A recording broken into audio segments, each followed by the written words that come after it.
Well, let's discuss this with Saeed Shehata from BBC Arabic. So, Marco Rubio today in Doha meeting with Arab leaders. That will be tricky, won't it, given what he's been up to in the last few days? He will try to give assurances to Qatar and repeat the American President Donald Trump when he said twice Netanyahu will not be hitting Qatar, and they said it twice. Again. But Mr. Netanyahu didn't rule out hitting Qatar again because he said no immunity for what he called terrorists, and he will go behind the Hamas leaders wherever they are. They are not only in Qatar but in other countries, and if he will do that again, I think will be escalation in the region. So United States has in Qatar a strong ally because there is investment from Qatar in United States of about $1.2 trillion. In addition to that, the American base in Qatar.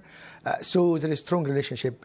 More on the top of that, the United States appreciated the role of Qatar in mediation to reach a deal in the end of Gaza, which is a goal of United States also. So he's trying, to give assurances while the Arab and Islamic countries met in Doha yesterday, and they issued a statement condemning Israel and calling for Israel to be accountable and ask for the international community not to follow the double standard and put Israel held to accountability because what it did in Qatar. So it's very hard for him to convince Qatar because Qatar and Egypt and Jordan, Canada, United Kingdom, they met in a conference meeting to talk about the Palestinian state for next week and other measures to put pressure. So Qatar trying to put pressure diplomatically, and Mr. Rubio trying to calm the tension and the fear and the concerns of Qatar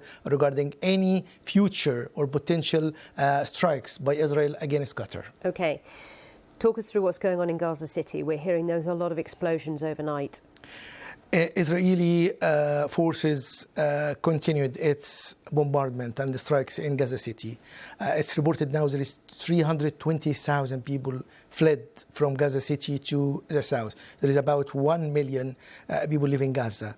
But some of the people went to the south were killed by Israeli strikes. So some people, after they went, they came back because there is no shelters, no tents, no food, nothing. So how can you go there? In addition to that, the transportation cost to go there to the south, and there is no safe place. So the United Nations warned about the catastrophic consequences of the move of the military operations. They're calling for Israel to stop that, but the Israeli officials are determined to carry out this mission because they think the only way is to use the utmost force in order to defeat Hamas and get the hostages back. And there is some reports, according to Mr. Trump, saying like Hamas got the hostages on the ground, not from underground to on the ground. Hamas saying that it's Israeli propaganda, not that. So it is like intensification of operation and more people killed like day by day, and now the number is exceeding 65,000 people killed in Gaza since 7th of October.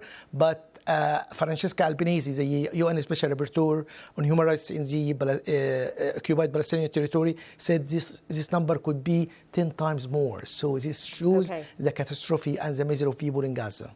Saeed, thank you for bringing us up to date. Let's now